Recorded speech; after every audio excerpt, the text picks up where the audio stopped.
शोभित जी। राधे राधे। महाराज जी सादर प्रणाम। महाराज जी, अध्यात्म की तरफ चलते चलते अचानक मन विचलित सा हो जाता है, उल्टे से ख्याल आते हैं, नकारात्मक ऊर्जाएं उत्पन्न सी होती हैं महाराज। हाँ, वो चूंकि संसार का मनोरंजन उसको प्रिय लगता है, मन को मनमानी आचरण करना उसको प्रिय लगता है। उसकी गलती नहीं है, हम जहां उसको लगाते हैं वहीं वो राजी होने लगता है। अब जैसे अध्यात्म मार्ग में लगा रहे हैं तो इसमें जहां जहां वो लगा रहा है उसके विरुद्ध बात है। उसको भोग चाहिए, उसको हर इंद्रिय के मना खष्टान इंद्रियाणी प्रकृति स्थान कर सती, 5 ज्ञान इंद्रियों के द्वारा वो विषयों में विचरने का स्वभाव बना लिया है। भगवान कह रहे हैं आप भगवान के अंश, ममैवांशो जीव लोके जीव भूता सनातना मना खष्टान इंद्रियाणी प्रकृति स्थान कर सती। आप इस मन के भुलावे में आकर, मन भोगों के भुलावे में आपको फंसाकर ये सदैव अधीन रखा है। अब अध्यात्म सुनना शुरू किया, अध्यात्म चल तो अध्यात्म में मन को वश में किया जाता है और अभी तक आप मन के वश में रहे। तो जब आप सपोर्ट नहीं देंगे तो वो आपका सपोर्ट करने लगेगा। इसकी चाल समझना, क्योंकि आपके बिना उसकी कोई सत्ता नहीं, वो आपके बिना कुछ नहीं कर सकता, आपके दस्तखत से ही करेगा। जैसे हमारा मन कह रहा है मैं देखूं, हम कह रहे नहीं देखना है, और वो 100 बार कहेगा देखो, आप कहोगे नहीं ये देखो, अब वो लग जाएगा जिधर आप लगाओगे, पर वो कुछ समय तक लगेगा, फिर वो आपको वश में करने की कोशिश करेगा। और वो जब आप ना करेंगे तो आपको जलाएगा। अगर उस जलन को सह गए तो मन को अधीन कर लेंगे, और नहीं सह गए तो मन आपको अधीन कर लेगा। ये खेल चल रहा है। प्रायः सब मन के अधीन ही होते हैं। मन को कोई चेला बनाने वही सच्चा गुरु। दूसरों को तो चेला बनाना सहज है, मन को जो चेला बना ले वही सच्चा गुरु। मन ने सबको चेला बना रखा है, नहीं बना रखा? जैसा जैसा कहता है वैसे ही करना पड़ता है। और बड़ा बात यह है कि मन को हम जैसा कहें शास्त्र आज्ञा से वैसा चला ले, सो महात्मा, वही गुरु, वही भक्त। नहीं तो भाई भेष चाहे जो हो, पर मन के अधीनता से मुक्त होना बहुत कठिन होता है। कोई बिरला मन को अधीन करके भगवान की प्राप्ति करता है। तो आप लोग उसी बिरले में हैं, क्योंकि अगर सत्संग मिल रहा है, साधु संग मिल रहा है और अध्यात्म की बातें सुन रहे हैं, अध्यात्म में चल रहे हैं, तो हम ये नहीं कह सकते कि हमारे ऊपर भगवान की कृपा नहीं। कृपा है, पर हमें विचलित नहीं होना। कम से कम ये बात आप स्वीकार करते हैं कि कभी कभी वो हमको गिराने की कोशिश करता है, अर्थात आपका बहुत सहयोग देने लगा है। तो एक समय था कि हम पूरे उसके अधीन थे, आज है कि आधा आधा हो गया है। आधा वो हमारे अधीन हो रहा है और आधा अपने अधीन करना चाहता है। तो चढ़ाई और चढ़ते जाओ, उसके पॉइंट कम करते जाओ, अपने पॉइंट बढ़ाते जाओ कि अब 60%, अब 65%, अब 70%। फिर जिस दिन 100% तो तुम्हारे अधीन हो गया, उसी दिन भगवान के आनंद का जो स्वरूप है वो प्रकाशित कर देगा। अब ये लड़ाई बहुत जोर की है, छोटी मोटी लड़ाई नहीं है। वो छोटा मोटा शक्तिशाली नहीं, बहुत शक्तिशाली है। क्या? आपको सपोर्ट देगा, राधा राधा राधा, फिर धीरे से आपके सामने रखेगा। देखो इतने दिन जब करते हुआ कोई सुख तो नहीं मिल रहा, इसको भोगो, अभी आनंद आ जाएगा। और देखो ये भोग आपके पास व्यवस्थित है, देखो ना, अभी आनंद आ जाएगा। अच्छा, अब रुका राधा नाम, अब वो उस भोग में ले गया। अब राधा नाम जपना चाहोगे तो अच्छा नहीं लगेगा, अरुचि, वो अपने अधीन करता चला जाएगा। कोई विवेकवान गुरु कृपा पात्र इसकी ये चाल समझ जाता है, अरे अरे मुझे तो पुनः फंसा रहा है, गिरा रहा है। नहीं नहीं नहीं, राधा राधा राधा राधा राधा राधा राधा राधा राधा, तब बचा जा सकता है। ले ये बहुत प्रवीण है मन, बहुत फुसला के फंसाता है। ऐसे ही फंसाता है कि देखो देख लेंगे, छुएंगे थोड़ी, नजदीक पहुंचा जिस विषय का, छू लेंगे, कुछ होगा थोड़ी।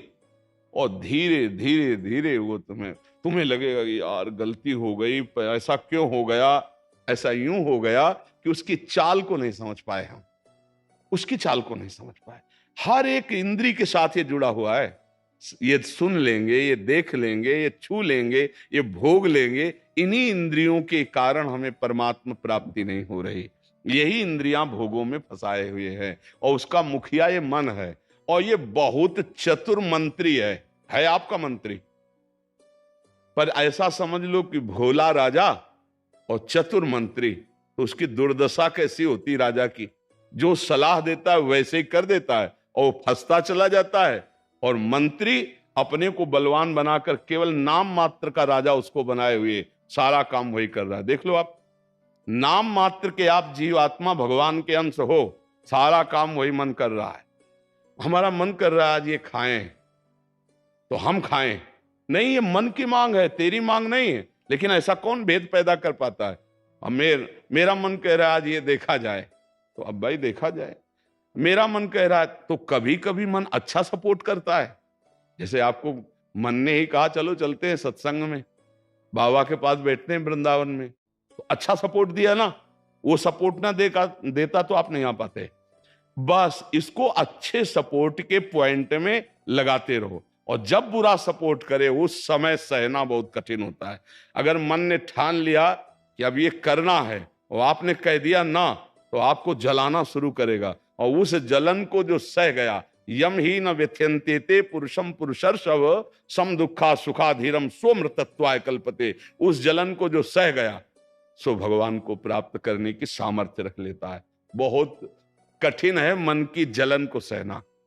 बाहर के थप्पड़ सह जाना सही, लेकिन मन के थप्पड़ सहना बहुत कठिन, सबको गिरा देता है। इसका बहुत विचित्र बल होता है और इससे बचने का केवल एक उपाय है, नाम जप न छूटे और ये स्वीकार मत करो कि मुझे चाहिए। जैसे मन कह रहा है आज उस होटल में चलते हैं, अब रसेंद्री और मन एक हो गया है। अब आपको लगता है मेरी मांग है, तो बोले भाई आज मेरा मन कह रहा है यही, आज मेरा मन कह रहा है कि आज उस होटल का भोजन होना चाहिए। अरे तेरा मन कह रहा है, तू खुद कह रहा है, अब उसमें निर्णय करो सही है कि गलत। अगर गलत लग रहा है इसकी चाल तो आप मत जाओ। घर में रोटी दाल बनाओ, इसको अच्छा नहीं लगेगा, ये 100 बार कहेगा नहीं नहीं, तो आपको नहीं भाई आज तो यही खाना पड़ेगा।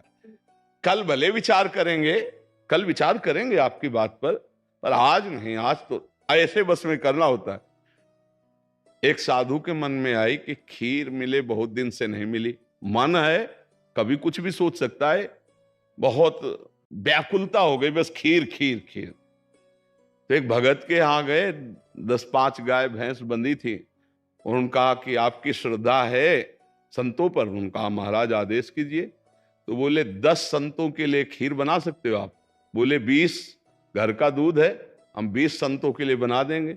बोले हम 11 बजे आएंगे दोपहर के, आप बना के तैयार रखिए। वो अकेले आए तो उनका और संत? बोले और संत यही है सर। अकेले कमरे में बैठे 20 संतों की खीर, और कहा आप लोग बाहर हो जाइए, हम एकांत में पाना चाहते हैं। वो पाए तो भाई 20 संतों के लिए खीर बनी, मतलब 20 पेट भर जाए। तो अब पाए, फिर एकदम यहां तक हो गए तो उल्टी हो गई, फिर मिलाया उसी को। फिर मन कह रहा नहीं अब खीर नहीं चाहिए। बोले नहीं, खाओ खाओ खीर खाओ। रोमांच हो गया, नहीं खाएंगे एकदम। तो बोले जिंदगी में खीर का नाम मत लेना, जिंदगी। तो या तो ऐसे उतरो, या तो ऐसे उतरो। इसको वश में करना बहुत अच्छा। एकदम विरोध भी नहीं कर सकते आप इसका, चल ही नहीं पाओगे। इसका विरोध भी एकदम नहीं कर सकते, सपोर्ट भी करना पड़ेगा। तो अच्छी बात में इसका सपोर्ट करो। अब कह रहा है जैसे हमें आज मीठा खाना है, ठीक है तुम्हारी मांग बुरी नहीं है। गए किसी अच्छी दुकान से लिया, ठाकुर जी को भोग लगाया, पाली, तो उसका सपोर्ट हो गया। अब वो बुरी बात कह रहा है, अब नहीं मानना है। उस समय जो जलन उसे सह जाओ, बस यही साधना का है। मन को अगर अधीन कर लिया तो बात बन गई। एक हम बार बार सुनाया करते कि मन मारिया तन बस में की ना, हुआ भरम सब दूर, बाहर से कछ दिखत नाई, अंदर चमके नूर। आपो त्याग जगत में बैठे नहीं किसी से काम, उनमें तो कछु अंतर नाई, संत कहो चाहे राम। वो गृहस्थी में भी है। आप एक पत्नी व्रत लिए हुए धर्म से आप चलते हैं, दूसरी किसी माता बहन की तरफ गंदी दृष्टि नहीं, धर्म से धन कमाते, परिवार का पोषण करते, नाम जब आप महात्मा है, आप सतमार्ग के पथिक हैं, क्योंकि आप अपने प्रवृत्ति धर्म से चल रहे हैं और एक निवृत्ति में अपने धर्म से चल रहा है, तो वो महात्मा है। ऐसा महात्मा का मतलब केवल वेश से नहीं होता, महात्मा का मतलब उस लक्षण से होता है। अगर आप भागवतिक लक्षण से हैं तो आप भक्त हैं, आप वैष्णव हैं, आप महात्मा हैं। तो मनुष्य जीवन का परम लक्ष्य है मन को अधीन करके परमात्मा प्राप्ति करना। अगर मन अधीन नहीं हुआ तो परमात्मा प्राप्ति में बड़ी बाधा खड़ी हो जाती है। नाम जप करते रहो, धीरे धीरे वो बल आता रहेगा नाम जप से कि आप मन को अधीन कर लोगे। नहीं तो पीछे वाले बैच में यही कह रहे थे कि जितनी जेल भरी है ये सब मन से ही भरी है। नहीं बोले ऐसा क्यों किया? बोले मन ने कह दिया, आप क्या करें, हम तो कहते थे नहीं करना पर इस मन ने फंसा दिया, तो बोले 20 साल की सजा, अब भोगो जेल। मन की एक हरकत ने पूरा जीवन बर्बाद कर दिया, मन की एक हरकत ने फांसी पे चढ़वा दिया। वही मन की तो हरकत है। तो हमें लगता है बहुत होश में रहा जाए, ये जो मंत्री है सलाहकार मन, इस पर नजर रखी जाए कि इसकी गलत सलाह पे दस्तखत ना करो। और अगर आप स्वीकृति नहीं देंगे तो कुछ नहीं कर पाएगा, पक्का समझना। आपकी स्वीकृति से ही होता है जो कुछ होता है। आप जहां कह देते हैं कि चलो अच्छा ठीक है, बस फिर आपकी कोई गम नहीं है, वो आपसे करवा के मालेगा। इतना बलवान मन है, बड़े बड़ों से करवा लेता है। आप तो मान लो गृहस्थी में हो, जिसने आजीवन भगवान का मार्ग चयन किया है उसको भूल में डाल देता है, गलत मार्ग में ले जाता है। आप तो गृहस्थी में मान लो आपसे चूक होना स्वाभाविक है, क्योंकि प्रपंच माया प्रपंच में जिसने जीवन भर के लिए नियम लिया है उससे भी चूक करवा देता है। बड़ा विचित्र मन है। हाँ, अगर मन कहीं अधीन हुआ है तो भगवान का आश्रय लेकर और विवेक के द्वारा इसे अधीन किया जाता है। और विवेक ये बाजार में मिलता नहीं है, ये सत्संग से मिलता है। जैसे आप सुन रहे हैं, बिन सत्संग विवेक न होई और राम कृपा बिन सुलभ न सोई। सत्संग होता है भगवान की कृपा से और सत्संग से मिलता है विवेक, और विवेक से मन का शासन निर्णय किया जाता है। तू गलत सलाह दे रहा है और मेरी मांग नहीं तेरी मांग है, मैं इसको रिजेक्ट करता हूं, नहीं पास करता हूं। बस वो कुछ नहीं कर पाए। पर इतना ज्ञान नहीं रहता भैया, जहां वो मन से आज गरम गरम कचौड़ी दाल की हो और फिर चटनी हो, फिर अब आप खोज करोगे कहाँ बन रही है, हम खरीद के खाए। मन ऐसे फंसा रहा है। आप देखो ना, अपने घर में सब भोग सामग्री है, लेकिन जिनका मन, जो भजन नहीं करते, जो सत्संग नहीं करते, उनका मन गंदे आचरणों में फंसा है। घर में वो सब भोग सामग्री है, धर्म पूर्वक भोग करके वो भगवान को प्राप्त कर सकते थे, लेकिन वो अधर्माचरण, कलह, अशांति घर में है और उनका मन कहां ले जाता है? गंदे गंदी जगह उनको फंसाए। ये मन की चाल है। आपके घर में है, धर्म पूर्वक भोग सकते हैं, लेकिन आपसे अधर्म करवाता है, पापाचरण करवाता है। आप विचार करो क्या है इन शरीरों में, क्या है या उन भोगों में क्या है?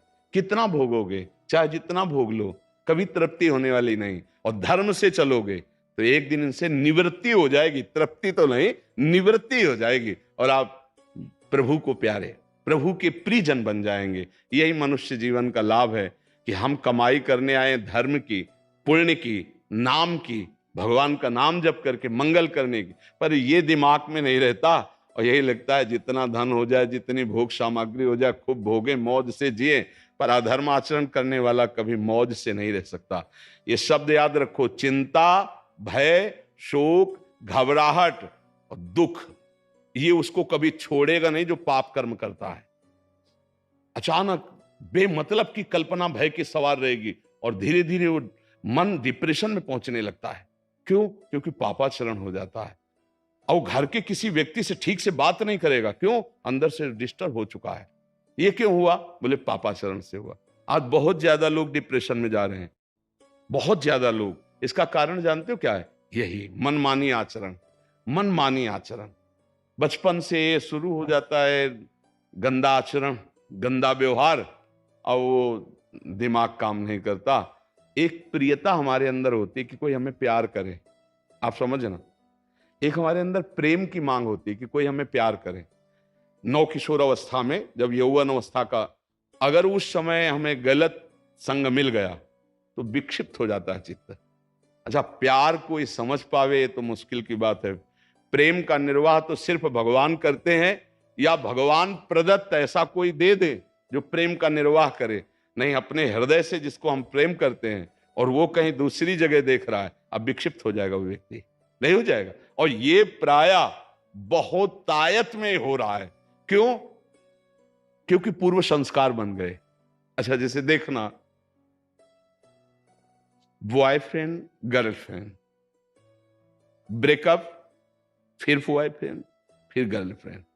समझ रहे हैं क्या संस्कार पड़ रहा बच्चों के अंदर? अब वो जब वर्ण करेंगे एक पति का, तो उनके अंदर निष्ठा आ पाएगी, वो संयम से चल पाएंगे, वो एक गृहस्थी को संभाल पाएंगे, वो अपने पति या पत्नी पर पूर्ण प्रेम कर पाएंगे? नहीं कर पाएंगे। क्यों? क्योंकि आदत खराब हो चुकी, संस्कार खराब हो चुके। अब ये हमारे समाज में ज्यादा फैल रहा है, नहीं फैल रहा है।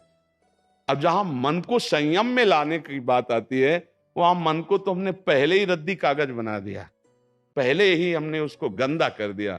अब कैसे हो सकता है? गृहस्थी बहुत पावन मार्ग है, कोई ऐसा नहीं है। मान लो पवित्र शरीर दोनों के हैं और फिर धर्म से ग्रहण किया गया, तो वो फिर एक अच्छी गृहस्थी बनती है। अब पहले ही, इसलिए भाई बहुत संभालने की जरूरत। आप तो बड़े भाग्यशाली जो अध्यात्म में इस बात को समझ रहे, नहीं तो आज हमारा समाज थोड़ा गलत रास्ते की तरफ जा रहा है, गलत मार्ग है जिसको कोई समझ नहीं रहा। हमारे नवीन नवीन बच्चे, नवीन नवीन बच्चियां, नवीन नवीन भाई इस भूल में फंस गए कि ये सुख है और ये भोगना मतलब जीवन का लाभ है। नहीं नहीं नहीं, इसको धर्म के अंतर्गत रखा गया। देखो, हमारे शास्त्र में 4 पुरुषार्थ रखे गए: धर्म, अर्थ, काम, मोक्ष। काम कहां है? तीसरे नंबर पे है। पहले में क्या है? धर्म। और आखिरी में क्या है? मोक्ष। जो धर्म से चलता है, धन धर्म से कमाता है, धर्म से काम भोग करता है, वो मोक्ष को प्राप्त हो जाता है। आज 2 बातें हट गई, पहली और आखिरी। धर्म और मोक्ष हट गया, अब अर्थ और काम रह गया, नहीं रह गया। बस यही पशुता बढ़ती चली जा रही है। अब ये संतों की बातें कड़वी लगेंगी समाज को, लेकिन भैया बहुत गलत रास्ते में अपने लोग जा रहे हैं। इससे लौटना अभी संभव है, अभी लौटना संभव है। अगर कदम आगे बढ़ते चले गए तो आप लौट नहीं पाएंगे। आप देखो, हमारे नवीन बच्चों में बहुत डिप्रेशन की ये बात आती चली जाए। क्यों? विक्षेप पे विक्षेप पड़ रहा है। अब वो उससे आसक्त है, वो ब्रेकअप हो गया, अब उसका दिमाग पे जो भार पड़ा वो पूरे जीवन की जीवनी शक्ति को नष्ट कर रहा है, चाहे बच्चा हो चाहे बच्ची हो। मतलब कई ऐसी समस्याएं प्रकट हो रही हैं जो अपनी बात कह नहीं सकते हैं और अंदर ही अंदर वो अपने को खोखला कर लेते हैं।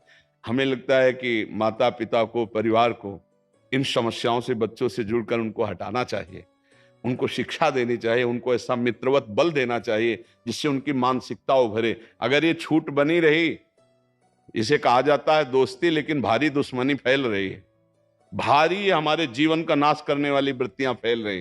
तो इसलिए इससे बचा जाए और नाम जप किया जाए। अगर मन को छूट मिल जाए तो नरक पहुंचाने की पूरी व्यवस्था कर देगा। मन को छूट मिल जाए तो भारी से भारी अपराध करा देगा और जलाता रहेगा। इसलिए मन को छूट ना दी जाए, और मन को छूट ना दी जाए इसके लिए जो चाहिए विवेक, वो सत्संग सुना जाए, और जो बल चाहिए वो नाम जप किया जाए। नाम का बल और सत्संग का विवेक, ये 2 ही बचा सकते। साधन को हरि भजन है, कै सत्संग सहाय।